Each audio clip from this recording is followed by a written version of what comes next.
நாளைக்கு பிறக்கிற என் புள்ள எவ்வளவு வலுவா எப்படி எல்லா பிரச்சனையையும் தன்னம்பிக்கையோட எதிர்கொள்ள போகுதுன்னு பாரு. புரியுதுடி.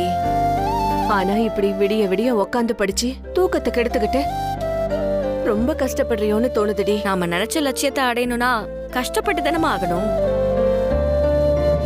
கஷ்டப்படுவோம். கஷ்டப்பட்டு உழைச்சதுக்கு அப்புறம் அதுக்கு கிடைக்கிற பலனை பாக்குறப்போ மனசு எவ்வளவு சந்தோஷப்படும்னு தெரியும்ல.